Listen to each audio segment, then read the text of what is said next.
Sup gamers, Rainy Potato here with the best builds for the Grave Robber in Darkest Dungeon 2. If you enjoy the video, don't forget to subscribe. I post new videos every day. The Grave Robber is a versatile DPS with self-sustain in 3 fairly distinct paths that provide a variety of builds. Nightsworn is my favorite Grave Robber path, creating a movement-based Grave Robber. You lose 20% of her already pitiful HP, but gain 50% damage when stealthed, along with damage boosts to both Pirouette and Lunge, her 2 already highest scaling attacks. The HP is quite terrifying. I certainly don't enjoy the high-risk style associated with it, but with her self-sustain she can handle herself well most of the time, and provide a quite fun DPS build for movement-based teams. Obviously, to take advantage of Nightsworn, you both want Pirouette and Lunge. I consider Dead of Night mandatory as well, giving you a heal usable with no thresholds, a corpse clear, and a way of stealthing yourself. Poison Darts is my choice of alternate attack, and you need one for most builds, as Pirouette has a long 2-turn cooldown and Lunge becomes unusable in the front ranks. Pick to the face technically can work here, but it can't be used after a Pirouette since that move forces you back 3, and sometimes you want something to do besides Lunge depending on the scenario. Thrown in Flashing Dagger are both worthless here. For the last move I usually add the other heal, Absinthe, which obviously gives you the HP heal in addition to dodge for further sustain. This unfortunately leaves Shadow Fade off the bar. Shadow Fade is generally too slow for tempo for me, as it's rarely if ever worth a full action, though if you have a way of generating crit tokens or just want to YOLO it, it is useful for scaling. None of the other skills are relevant here for the most part. Nightsworn does have high potential with decent high range and her naturally high crit rate, but of course is extremely dangerous to run with her HP, and usually requires a mobile team comp to accommodate her constant movement. However, specifically with the immobilized trinket from the general, she can become a fairly safe powerhouse DPS. Just toss her in rank 4 and let her spam Lunge to your heart's content. You get high potential nukes every turn, and she's relatively safer in the back row. Outside of this RNG-based strategy, however, she's best paired with mobile heroes, usually a mix of Jester, Highwayman, and Man-at-Arms. For a healer, to accommodate movement, generally you run Vestal or Alchemist Plague Doctor. Surgeon isn't happy with the movement. Vestal is a decent choice since her Consecration can provide solid scaling. I definitely recommend a Man-at-Arms as the only really mobile tank, who also has Defend to protect your fragile HP pool. For trinkets, Silent Treatment, the Stealth Cultist trinket is the holy grail. Pushing cultist encounters makes sense with this build once you have it unlocked. Otherwise, standard HP and damage is always welcome. For upgrades, Pirouette is pretty good as an N1 upgrade, and you'll certainly want both Lunge and Pirouette upgraded early, ideally by N2. This boss is pretty solid against the Act bosses, but particularly Acts 1 and 2 where her AoE is relevant. Against the later Act bosses and all the lair bosses, you'll want to adjust your strategy as Pirouette doesn't make sense. This is where you can utilize Shadow Fade and usually dump Dead of Night. Next build is actually Wanderer Grave Robber, who I find near equal in power to Deadeye and more versatile. With Wanderer, she's a triple threat in terms of damage output, putting down decent melee, ranged, and dot damage. You of course retain her powerful sustain, and she is fairly flexible in terms of positioning.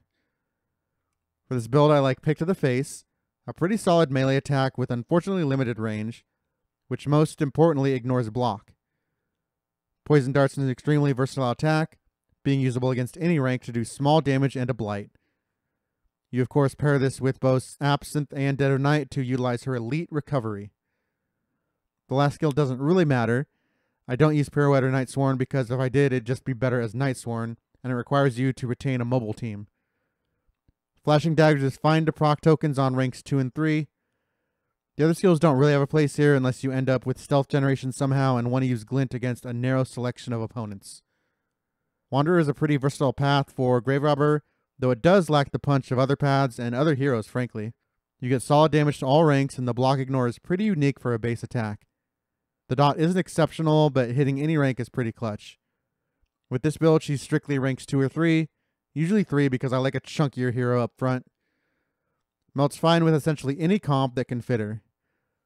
Poison Darts is a pretty important early upgrade, and Pick follows not far behind, though never at N1 really. Otherwise, she's not too starved for mastery, which is a positive. She mostly requires generic damage and HP trinkets, though you can pick up some blight trinkets from the Fetter that can sort of transform this build. She's okay against the first couple act bosses, especially Act 2 when she can penetrate the size block, both with pick and darts. She sort of falters in the harder acts, and she's mostly middling against the lair bosses, being particularly bad against the Harvest Child without blight penetration, but being relatively decent against the Librarian with poison dart spam. Overall, this is a base hero with some decent versatility, though not someone I expect to carry me through a full profile. Deadeye is quite similar to Wanderer, with a couple key changes. You give up your melee dreams in exchange for range damage, and even get a bit of crit on top. For Deadeye build, you can simply replace Pick with Thrown Dagger, sit her in rank 4 and let her spam poison darts with increased crit, or Thrown Dagger on a combo enemy for near guaranteed crit, though the damage is still unimpressive. I'll usually swap out Flashing Daggers for Pirouette, and open combats with the skill assuming your team comp is okay with her starting in rank 2. Her speed is good, so it's usually not a problem.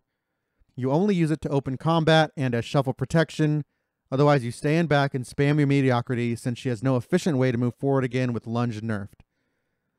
This build is okay, mostly just a placeholder build while you wait to unlock better rank 4 heroes, of which there is a minor dearth currently.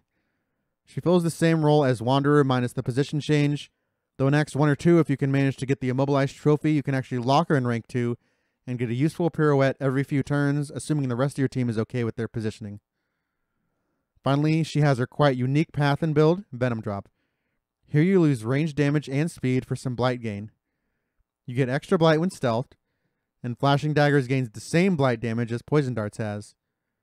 You also get a short, temporary blight penetration boost from her movement skills, but this is so minor it still leaves them unusable for this build for the most part. For this build, you obviously pick up the boosted Flashing Daggers, as well as her 2 heals that are mandatory on every kit. I still keep Poison Darts for the targeting flexibility compared to her inflexible ranks 2 and 3 attack, and round out the bar with Pick to the Face, since Thrown Dagger is nerfed and the other skills are irrelevant. This makes Venomdrop similar to Wanderer build as far as positioning goes.